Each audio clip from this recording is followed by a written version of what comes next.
Muy buenas noches. Buenas noches para todos. Buenas noches. Estamos iniciando semana. Una semana que promete ser intensa para los maestros del Tomás Rueda Vargas y para todos en general. Eh, hoy quiero dedicarme a leer a Augusto Monterroso. Augusto Monterroso es un escritor que murió hace 17 años, en el 2003, si no estoy mal. Es un escritor de origen guatemalteco. Se nacionalizó hondureño y terminó exiliado en México. eh, por esas cosas tan latinoamericanas, tan hispanoamericanas. Augusto Monterroso es un escritor que se dedicó a escribir cuentos cortos y se dedicó a divertirse con su humor negro, viendo un poco como la situación social de Centroamérica, de Hispanoamérica, y creo que lo refleja de una manera muy particular y muy bien. Buenas noches a todos los que han llegado. Estoy mirando y creo que ya llegaron. Harold, buenas noches. Buenas noches, Alexandra, y a todos los que van llegando. ¿Me escuchan bien? Yo comencé a transmitir y no sé, pero siento y pienso que me están escuchando bien. ¿Me confirman, por favor?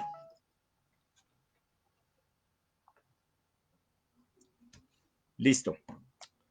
Vamos a comenzar. Como les digo, el maestro Monterroso se dedicó a escribir cuentos largos, no, cuentos medios y cuentos cortos. Para hoy tengo una selección de aproximadamente 5 cuentos. A mí me gustan numerosos, se han dado cuenta. Yo no soy capaz de leer uno o dos, sino varios al tiempo. Y tal vez eso aduce a una capacidad o una incapacidad mental, pero me divierto mucho con ellos. Entonces voy a comenzar con uno muy particular que se llama El Eclipse. Después voy a leer a Mr. Taylor y voy a terminar con varios cuentos cortos que generalmente le sacuden a uno el cerebro. Bueno, si me escuchan bien, perfecto.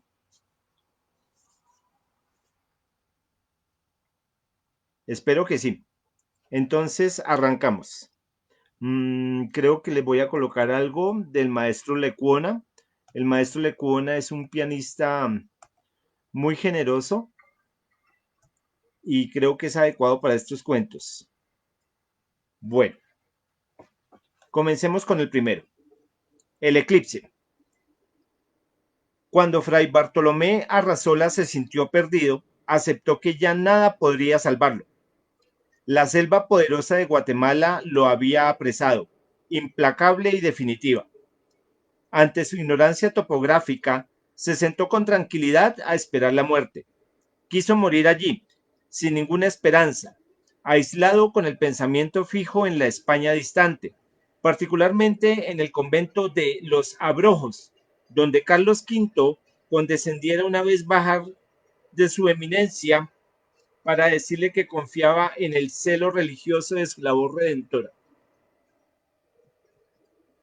Al despertar, se encontró rodeado por un grupo de indígenas de rostro impasible que se disponían a sacrificarlo ante un altar que a Bartolomé le pareció como el lecho en que descansaría al fin de sus temores, de su destino, de sí mismo. 3 años en el país le habían conferido un mediano dominio de las lenguas nativas. Intentó algo, dijo algunas palabras que fueron comprendidas. Entonces floreció en él una idea que tuvo por digna de su talento y de su cultura universal y de su arduo conocimiento de Aristóteles. Recordó que para ese día se esperaba un eclipse total de sol y dispuso, en lo más íntimo, valerse de aquel conocimiento para engañar a sus opresores y salvar la vida. Si me matáis, les dijo, puedo hacer que el sol se oscurezca en su altura. Los indígenas lo miraron fijamente y Bartolomé sorprendió la incredulidad en sus ojos. Vio que se produjo un pequeño consejo y esperó confinado, no sin cierto desdén.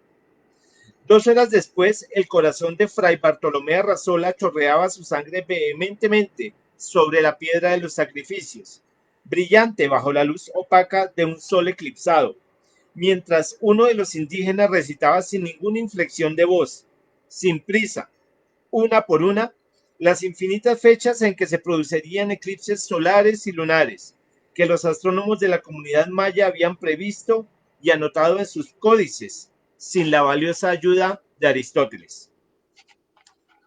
Y ese fue el primer cuento, corto pero sustancioso. Vamos a continuar con Mr. Taylor. Menos rara, aunque sin duda más ejemplar, dijo entonces el otro, es la historia de Mr. Percy Taylor, cazador de cabezas en la selva amazónica. Se sabe que en 1937 salió de Boston, Massachusetts, en donde había pulido su espíritu hasta el extremo de no tener un centavo. En 1944 aparece por primera vez en América del Sur, en la región del Amazonas, conviviendo con los indígenas de una tribu cuyo nombre no hace falta recordar. Por sus ojeras y su aspecto famélico, pronto llegó a ser conocido allí como el gringo pobre, y los niños de la escuela hasta lo señalaban con el dedo y le tiraban piedras cuando pasaba con su barba brillante bajo el dorado sol tropical. Pero esto no afligía la humilde condición de Mr. Taylor, porque había leído en el primer tomo de las obras completas de William G. Knight que si no se siente envidia de los ricos, la pobreza no es deshonra. En pocas semanas, los naturales se acostumbraron a él y a su ropa extravagante. Además, como tenía los ojos azules y un vago acento extranjero, el presidente y el ministro de Relaciones Exteriores lo trataban con singular respeto, temerosos de provocar incidentes internacionales. Tan pobre y mísero estaba que cierto día se internó en la selva en busca de hierbas para alimentarse. Había caminado cosa de varios metros sin atreverse a volver el rostro, cuando por pura casualidad vio a través de la maleza 2 ojos indígenas que lo observaban decididamente. Un largo estremecimiento recorrió la sensitiva espalda de Mr. Taylor, pero Mr. Taylor, intrépido, arrostró el peligro y siguió su camino silbando como si nada hubiera visto. De un salto, que no hay para qué llamar felino, el nativo se le puso enfrente y exclamó, "By head, money, money". A pesar de que el inglés no podía ser peor, Mr. Taylor, algo indispuesto, sacó en claro que el indígena le ofrecía en venta una cabeza de un hombre, curiosamente reducida, que traía en la mano. Es innecesario decir que Mr. Taylor no estaba en capacidad de comprarla, pero como aparentó no comprender, el indio se sintió terriblemente disminuido por no hablar bien el inglés y se la regaló pidiéndole disculpas. Grande fue el regocijo con que Mr. Taylor regresó a su choza. Esa noche, acostado boca arriba sobre la precaria estera de palma que le servía de lecho, interrumpido tan solo por el zumbar de las moscas acaloradas que revoloteaban en torno haciéndose obscenamente el amor, Mr. Taylor contempló con deleite durante un buen rato su curiosa adquisición. El mayor goce estético lo extraía de contar, uno por uno, los pelos de la barba y el bigote, y de ver de frente el par de ojillos entre irónicos que parecían sonreír agradecidos por aquella pequeña deferencia. Hombre de vasta cultura, Mr. Taylor solía entregarse a la contemplación, pero esta vez enseguida se aburrió de sus reflexiones filosóficas y dispuso obsequiar la cabeza a un tío suyo, Mr. Ralston, residente en Nueva York, quien desde la más tierna infancia había revelado una fuerte inclinación por las manifestaciones culturales de los pueblos hispanoamericanos. Pocos días después, el tío de Mr. Taylor le pidió, previa indagación sobre el estado de su importante salud, que por favor lo complaciera con 5 más. Mr. Taylor accedió gustoso al capricho de Mr. Ralston y no se sabe de qué modo, a vuelta de correo, tenía mucho agrado en satisfacer sus deseos. Muy reconocido, Mr. Ralston le solicitó otras 10. Mr. Taylor se sintió halagadísimo de poder servirlo, pero cuando pasado un mes aquel le rogó el envío de 20, Mr. Taylor, hombre rudo y barbado, pero de refinada sensibilidad artística, tuvo el presentimiento de que el hermano de su madre estaba haciendo negocio con ellas.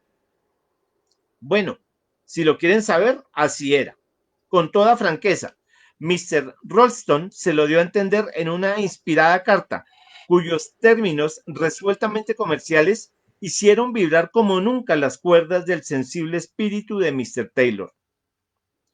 De inmediato concertaron una sociedad en la que Mr. Taylor se comprometía a obtener y remitir cabezas humanas reducidas en escala industrial, en tanto que Mr. Ralston las vendería lo mejor que pudiera en su país. Los primeros días hubo algunas molestas dificultades con ciertos tipos del lugar, pero Mr. Taylor, que en Boston había logrado las mejores notas con un ensayo sobre Joseph Henry Silman, se reveló como un político y obtuvo de las autoridades no solo el permiso necesario para exportar, sino además una concesión exclusiva por 99 años. Escaso trabajo le costó convencer al guerrero ejecutivo y a los brujos legislativos de que aquel paso patriótico enriquecería en corto tiempo a la comunidad y de que luego estarían todos los sedientos aborígenes en la posibilidad de beber, cada vez que hicieran una pausa en la recolección de cabezas, de beber un refresco bien frío, cuya fórmula mágica él mismo proporcionaría. Cuando los miembros de la Cámara, después de un breve pero luminoso esfuerzo intelectual, se dieron cuenta de tales ventajas, sintieron hervir su amor a la patria y en 3 días promulgaron un decreto exigiendo al pueblo que acelerara la producción de cabezas reducidas. Contados meses más tarde, en el país de Mr. Taylor, las cabezas alcanzaron aquella popularidad que todos recordamos. Al principio eran privilegio de las familias más pudientes, pero la democracia es la democracia y nadie lo va a negar. En cuestión de semanas pudieron adquirirlas hasta los mismos maestros de escuela. Un hogar sin su correspondiente cabeza teníase por un hogar fracasado.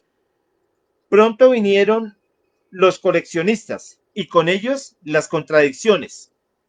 Poseer 17 cabezas llegó a ser considerado de mal gusto, pero era distinguido tener 11. Se vulgarizaron tanto que los verdaderos elegantes fueron perdiendo interés y ya solo por excepción adquirían alguna, si presentaba cualquier particularidad que la salvara de lo vulgar. Una, muy rara, con bigotes prusianos, que perteneciera en vida a un general bastante condecorado, fue obsequiada al Instituto Danfeller, el que a su vez donó, como de rayo, $3,5 millones para impulsar el desenvolvimiento de aquella manifestación cultural tan excitante de los pueblos hispanoamericanos. Mientras tanto, la tribu había progresado en tal forma que ya contaban con una veredita alrededor del Palacio Legislativo. Por esa alegre veredita paseaban los domingos y el día de la independencia los miembros del Congreso, carraspeando, luciendo sus plumas, muy serios, riéndose, en las bicicletas que les había obsequiado la compañía. Pero, ¿qué quieren? No todos los tiempos son buenos. Cuando menos lo esperaban, se presentó la primera escasez de cabezas. Entonces comenzó lo más alegre de la fiesta. Las meras defunciones resultaron ya insuficientes. El ministro de Salud Pública se sintió sincero y una noche caliginosa, con la luz apagada, después de acariciarle un ratito el pecho como por no dejar, le confesó a su mujer que se consideraba incapaz de elevar la mortalidad a un nivel grato a los intereses de la compañía, a lo que ella le contestó que no se preocupara, que ya verían cómo todo iba a salir bien y que mejor se durmieran. Para compensar esa deficiencia administrativa, fue indispensable tomar medidas heroicas y se estableció la pena de muerte en forma rigurosa. Los juristas se consultaron unos a otros y elevaron a la categoría de delito penado con la horca o el fusilamiento, según su gravedad, hasta la falta más mínima. Incluso las simples equivocaciones pasaron a ser hechos delictuosos.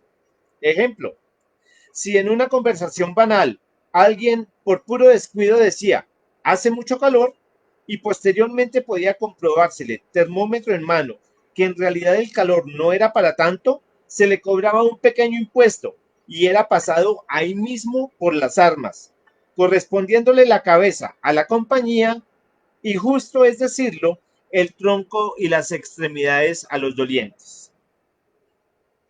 La legislación sobre las enfermedades ganó inmediata resonancia y fue muy comentada por el cuerpo diplomático y por las cancillerías de potencias amigas.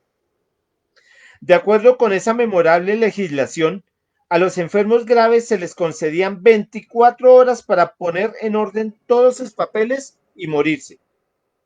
Pero si en ese tiempo tenían suerte y lograban contagiar a la familia, obtenían tantos plazos de un mes como parientes fueran contaminados. Las víctimas de enfermedades leves y los simplemente indispuestos merecían el desprecio de la patria y en la calle cualquiera podía escupirles el rostro. Por primera vez en la historia fue reconocida la importancia de los médicos. Hubo varios candidatos al premio Nobel que no curaban a nadie. Fallecer se convirtió en ejemplo del más exaltado patriotismo, no solo en el orden nacional, sino en el más glorioso, en el continental.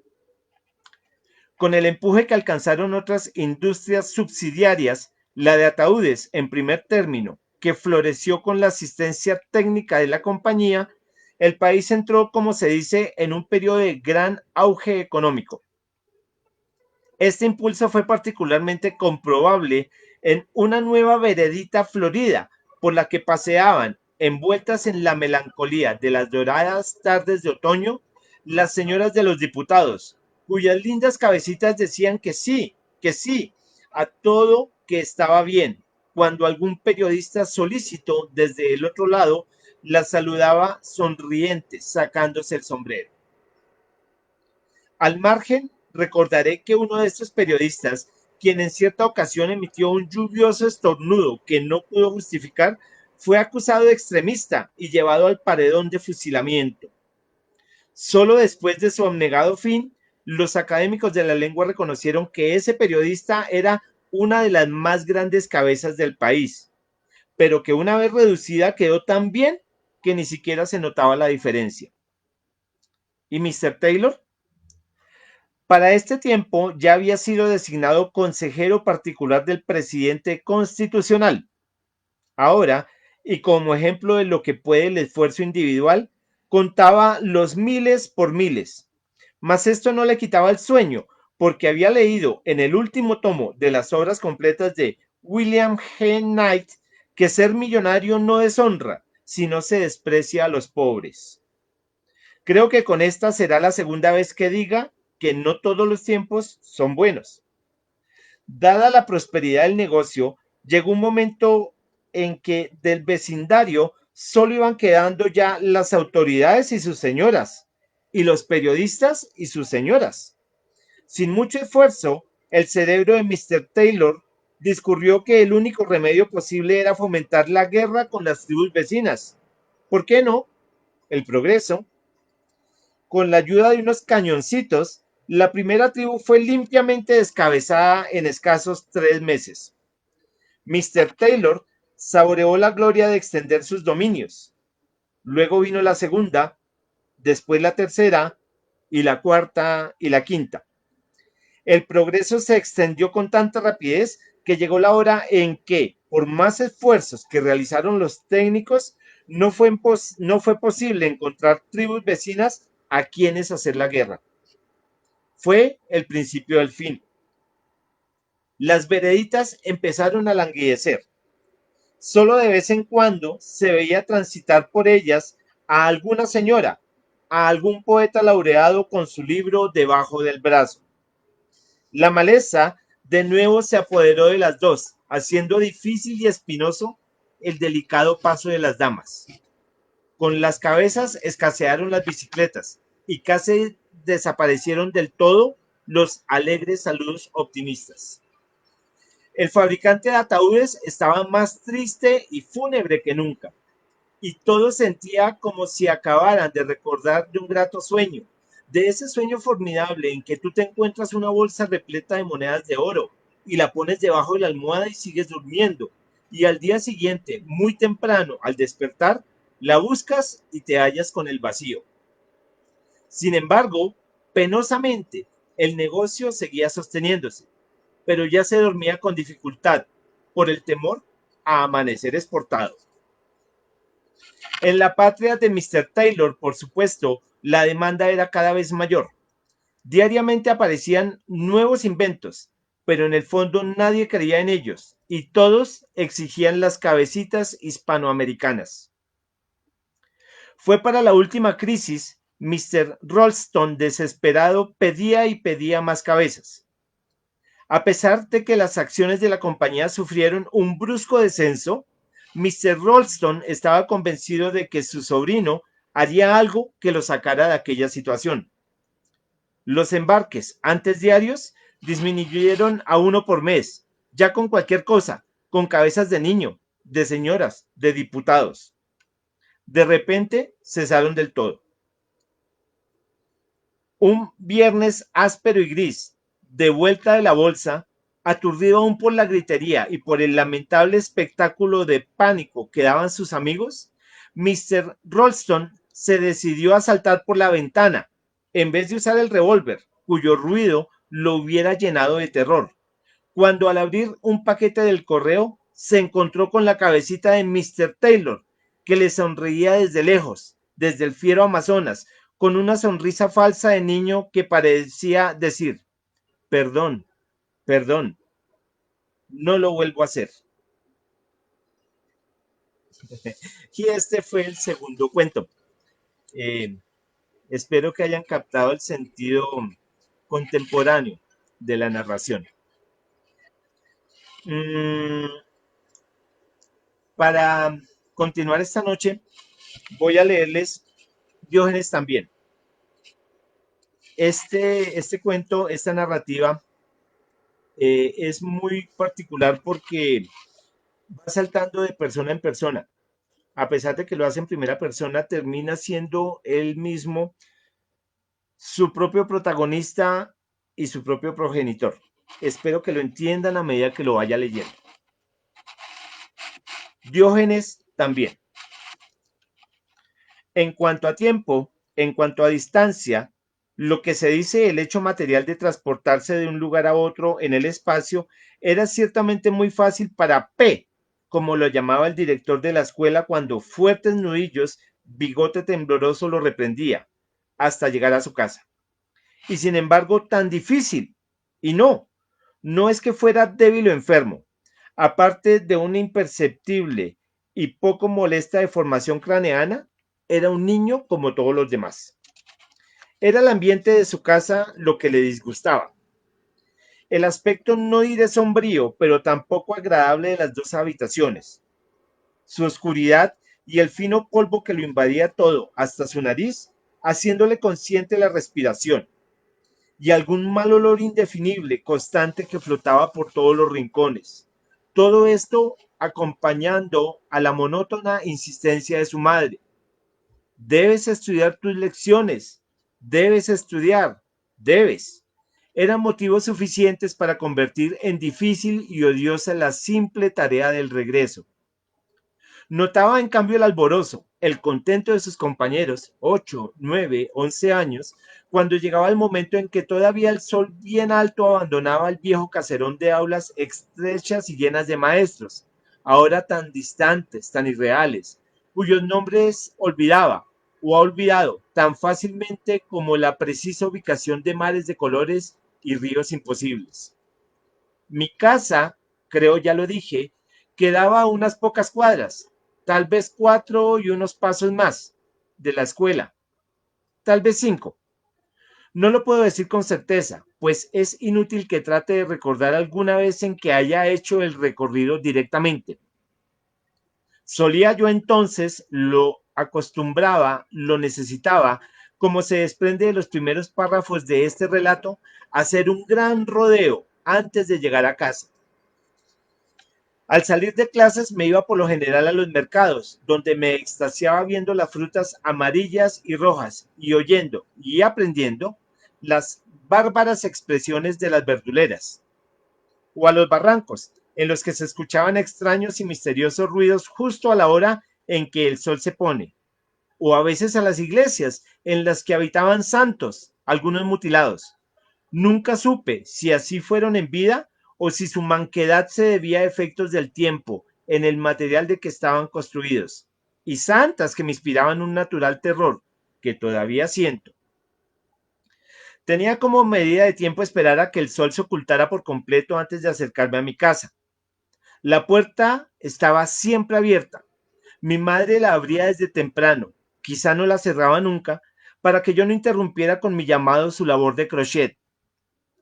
No formaba parte de mis conocimientos en esa época el hecho de que la hora de la caída del sol va variando de día en día. Por esta razón, en junio, cuando los días se alargan y parecen que no van a terminar nunca, llegaba tan tarde que mi madre algunas veces, preocupada por lo que pudiera acontecerme, estaba esperándome a la puerta. Entonces me azotaba con un poco de furia y me clavaba las uñas en los brazos mientras me reprendía. Pero a pesar de los golpes y de las reprimendas, yo nunca entendí que el sol pudiera atrasarse y seguía llegando tarde, en ocasiones con los pies llenos de barro y empapado por los insultantes aguaceros del verano, que en mi país se llama invierno.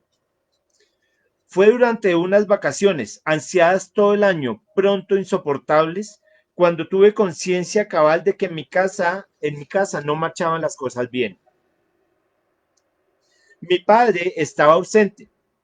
Recordé, confirmé entonces que se ausentaba con frecuencia y tuve la sensación de que, a pesar de que cuando no estaba, ella parecía más tranquila. Mi madre, imposible, imposible, mentía un poco al asegurarme que él estaba trabajando en tal o cual ciudad del interior, trabajando para traer muchas monedas de oro a la casa, que, y esto se ha dicho sin afán de crítica, bien las necesitaba, por lo que yo podía entender.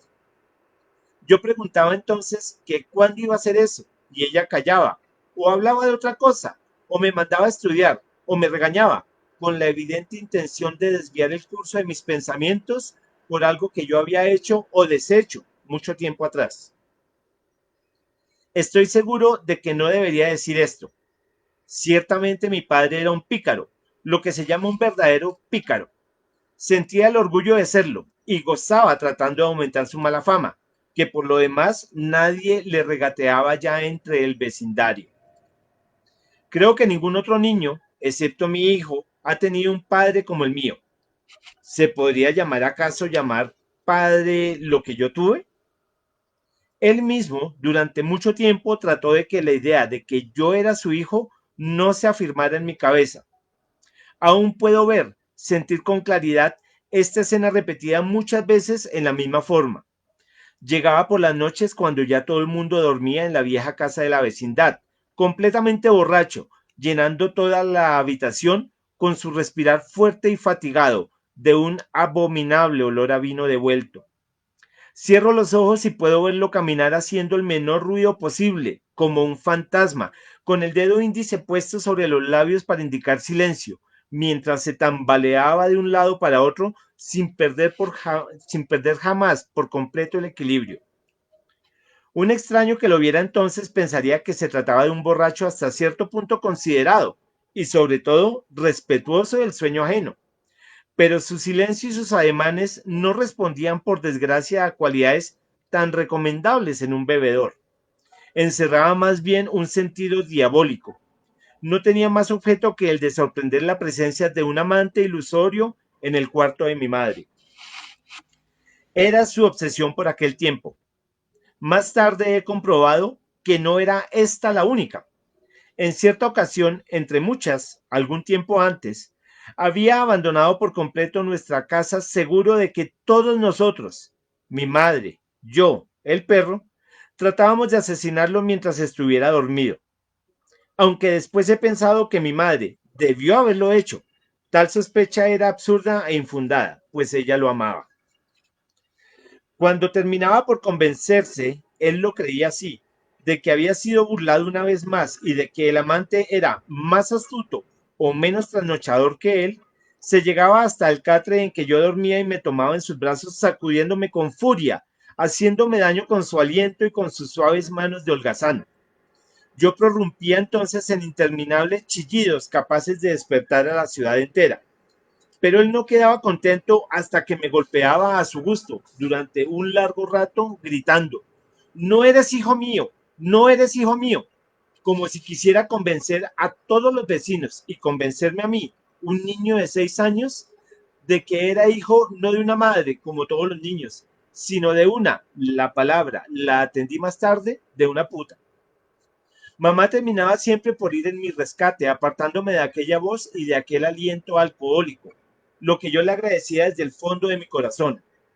Me quedaba entonces con el cuerpo recogido, temblando de frío y sin poder dormir, nervioso, asustado, viendo extrañas cosas en la oscuridad hasta que mucho tiempo después pasaban. Por lo general, sollozaba largamente, a ratos ya sin ganas, para que mi madre me tuviera lástima, para que me compadeciera y para hacer que ella llorara también un poquito. Por lo reiterado de aquellas situaciones llegué a pensar que en efecto mi padre no era mi padre. Solo se me hacía difícil comprender cómo, no siendo yo su hijo, me pegaba en aquella forma, sin que nunca se le hubiera ocurrido hacer lo mismo ni una sola vez con los otros chicos de la vecindad, que sin duda tampoco lo eran. A no ser a aquella hora, casi nunca lo veía.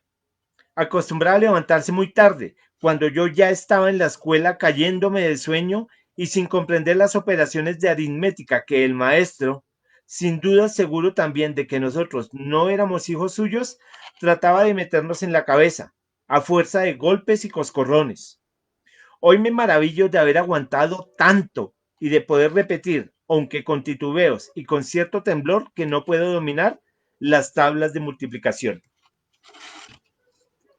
Llegó con los brazos cargados de paquetes. Arrojo algunos sobre la cama que parece una gran mesa de comedor cubierta con un extenso y liso mantel blanco de crochet. Hay sobre ella unos platos, unos grandes platos llenos de fruta, pero pronto descubro que no son platos sino enormes floreros con extrañas rosas verdes, bordadas con hilos de seda brillante.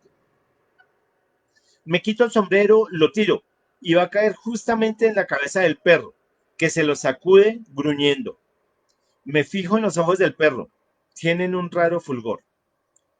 Después, como quien se prepara a dar una sorpresa y con los ojos llenos de malicia, miro a mi esposa y a mi hijo, quien se me parece extraordinariamente, y me pongo a extraer como a escondidas de un bolsillo interior de mi saco algo que con gran lentitud, va adquiriendo la forma de un velocípedo. Mi hijo, yo, siempre ha querido uno. ¿Por qué no se le puede dar ahora que traigo dinero en abundancia? Solo que debe de existir un error, pues en lugar de las 3 ruedas necesarias, oportunas, clásicas, van saliendo muchas en número infinito, una tras otra, hasta inundar la habitación y convertirse en algo molesto, insoportable. Pienso, un error de construcción. Un poco avergonzado, sonrío y vuelvo a meter todo en la misma forma que antes, solo que al revés, en el bolsillo de mi saco. Las ruedas van desapareciendo con metálico retintín dorado, pero las últimas, que fueron las primeras, entran con suma dificultad, oprimiéndome el corazón, haciéndome respirar trabajosamente, casi ahogándome, asfixiándome como un bocado de carne demasiado grande que se queda en la garganta. Siento cómo brotan unas gotitas de sudor en mi frente. Tengo que terminar pronto. Un rato más y caería desmayado echando a perder la alegría de mi esposa y de mi hijo. Me obsesiona el pensamiento de que si muero, nadie sabrá desentrañar el mecanismo del velocípedo, explicado solamente en un pedazo de papel o papiro que el vendedor del aparato masticó y tragó ruidosamente, para que nadie pudiera divulgar el secreto de su construcción. Para sobrevivir, tengo que volver a sacar las ruedas, pero el mecanismo tiene otra falla y ahora se resiste tanto a salir como a volver a su primitivo sitio. Inspirado, inspirado, decido quitarme el saco y arrojarlo lejos de mí, o cerca, lo mismo da. No lo puedo hacer porque las mangas están sujetas a mi espalda con fuertes cintas blancas. No me gusta la camisa de fuerza. Es un aparato infernal. Me arrojo al suelo. No es la solución. Agito con furia los pies. Siento frío. Los dejo quietos. Cuando ya no puedo más, cuando ya no puedo menos, empapado de sudor, lloro y grito con todas mis fuerzas. Mi esposa y mi hijo me contemplan con enormes ojos azorados. Viene mi esposa, mi madre, me pasa la mano por la frente, me limpia el sudor con suavidad, me da un poco de agua, muy poca, y me explica que aquello se llama una pesadilla. En los últimos tiempos ya no me trataba tan mal, ni me insultaba. Solo de vez en cuando me daba un puntapié sin mucha fuerza, cuando tenía la ocasión de hacerlo. Mi madre y yo tardamos algunas semanas en darnos cuenta de que una nueva idea fija se había apoderado de sus pensamientos. Ya no buscaba amantes debajo de las camas, ni olía los alimentos para comprobar que no habían sido previamente envenenados, como si con olerlos hubiera podido descubrirlo. Ni tiraba los platos al suelo vociferando que no habían sido bien lavados y que se le trataba peor que a un extraño. Había encontrado una nueva víctima, los perros. En efecto, de un día para otro fue apoderándose de mi alma un profundo desprecio por estos animales. Llegué a aborrecerlos como a ninguna otra cosa en el mundo. Todas las pasiones que pude haber alimentado fueron formando en mí como un sedimento espeso y compacto para dejar en la superficie, en la primera capa de lo cotidiano, aquel asco, esta repulsión hacia animales tan serviles y bajos, cuyos ojos lacrimosos y mansos, y cuyas lenguas exudantes siempre están prontos a lamer con gusto la planta que lo hiere.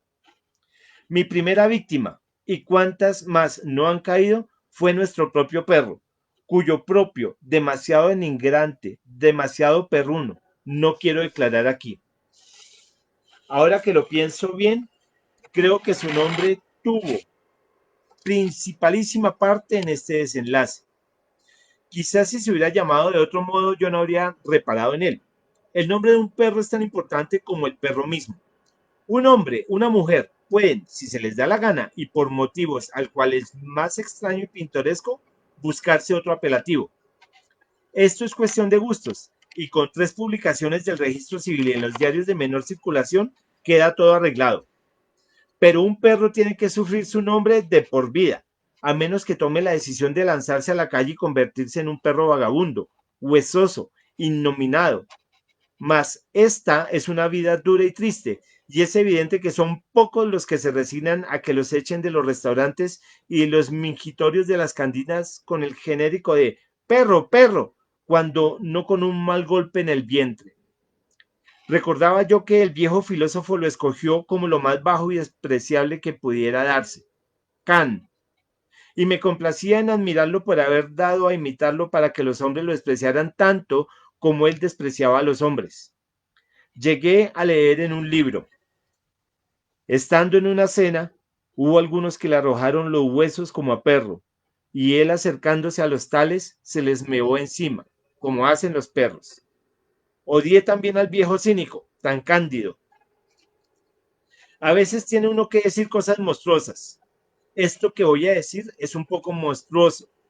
Creo que mi padre sentía celos del animal. Asociando algunas ideas he llegado a esta conclusión y no puedo explicarme la muerte de Diógenes de otro modo. En todo caso, el perro tuvo una buena parte de la culpa. ¿Quién les manda a los perros poseer esa mirada tan húmeda, tan tierna, tan amorosa? En fin. ¿Y quién le ordena al nuestro esconderse debajo de la cama en cuanto mi padre aparecía? ¿No fuera más conveniente salir a su encuentro a riesgo aún de recibir una patada en vez de provocarlo con su inútil huida? No, hacía siempre lo menos indicado, lo más estúpido. En ocasiones se ponía a chillar antes de que mi padre le pegara. No duró mucho. Mi padre no pudo soportarlo. Un día mi padre nos sorprendió a los tres. Era una tarde calurosa. Yo repasaba con ahínco alguna de las tablas de multiplicar. Mi madre hacía su infinito trabajo de crochet. No puedo evocarla sin asociar su memoria con aquella aguja plateada y con el ovillo de hilo blanco tirado en el suelo sobre un periódico. No me explico de qué modo salía de los otros deberes domésticos, ya que me es imposible recordarla de otra manera que tejiendo o planchando sus tejidos. Mantenía las habitaciones inundadas de tapetes, lo que en vez de embellecerlas, como sin duda era su propósito, les da un aspecto pueblerino de mal gusto. Sus planchas negras de hierro colado se encontraban en los lugares más inesperados y absurdos. Su labor también era una obsesión, supongo. Cuando no trabajaba en ella, movía los dedos febrilmente como si lo estuviera haciendo, sin darse cuenta, tal como si no quisiera perder por ningún motivo el ritmo comenzado, quién sabe cuántos años atrás. Si yo no me hubiera acostumbrado a ver la bola de hilo en el pavimento, hubiera podido creer sin dificultad que ella misma lo producía, como las arañas. El perro se había tirado en un rincón, sudando copiosamente por la lengua y la nariz. El ladrillo encapullaba la cabeza se llenaba de vapor a cada golpe de sus pulmones. Sobre este vapor me gustaba escribir con el dedo las iniciales de mi nombre, pero mi madre no siempre me permitía hacerlo. Eres un niño muy sucio, me decía. Digo que nos sorprendió a los tres. Lo que menos esperábamos era su llegada y la forma en que lo hizo. Llegó temprano y de muy buen humor, sobrio, limpio, sonriente. La alegría se comunica con facilidad. Nos comunicó a todos su alegría. Daba gusto tener un padre así y por momentos me olvidé de sus golpes. Se quitó el sombrero y lo lanzó con mucha gracia, así me pareció, hasta el gancho fijo que estaba en el otro extremo de la habitación. Después se acercó a mi madre y la acarició posándole una mano, lenta y suavemente por el cabello. Inclinándose para besarla, le dijo algunas palabras que no alcancé a oír o que no recuerdo, pero que siento no recordar porque estoy seguro de que eran dulces y bondadosas. Cuando llegó mi turno vino hasta mí, me dio dos palmadas en el hombro y pronunció con una sonrisa: ¿qué tal? Yo bajé la vista sintiendo un poco de fuego en las mejillas. Bien, papá. Después se sentó. Parecía un poco avergonzado. Hacía varios meses o años que no lo veíamos. Se notaba que quería hablar, seguir diciendo cosas agradables, pero se estuvo quedo, con los ojos bien semicerrados o bien perdidos en las vigas, un poco sucias de humo, se me ocurrió, que sostenían el techo. Mi madre ofreció simplemente, dijo algo. Solo se levantó para cerrar la ventana, pues empezaba a oscurecer y un poco de viento frío había irrumpido en la habitación. Después de esto volvió a su trabajo, en silencio. Todos oímos con claridad cuando el perro empezó a gruñir como acostumbran cuando sienten una calma pesada. Estaba en una esquina, echado al estilo de los lagartos, las cuatro patas estiradas y la panza pegada al piso, como si el calor aún fuera excesivo. Cuando lo oí, moví los ojos lentamente en dirección a mi padre. Sonreía. Mi madre también lo observaba. Cuando lo vio sonreír, sonrió. Cuando yo la vi sonreír, sonreí. Entonces coincidimos todos en volver a ver al animal, que también sonrió a su modo. Qué alivio sentí al oír que mi padre rompía de nuevo el silencio haciendo sonar sus dedos con la evidente intención de que Diógenes se le acercara. A su llamado, el perro comenzó a moverse con lentitud, arrastrándose, empujándose con las patas traseras. Nunca esperó que lo llegara a tratar con tanto cariño. Imagino que hasta él mismo se daba cuenta de que mi padre no estaba borracho como siempre, de que aquel era un día distinto. Mientras tanto, mi padre, sin duda, para que perdiera por completo el miedo, seguía llamándolo con silbidos y diminutivos cariñosos. Perrito, perrito. Ese día tuve una vaga idea de lo que era la felicidad. Veía a mi madre contenta. Contemplaba a mi padre limpio y contento. Notaba el contento en los ojos del perro. Cuando éste recorrió toda la distancia que lo separaba de mi padre, se veía feliz. Movía la cola con fuerza extraordinaria y emitía de vez en cuando uno que otro gruñido.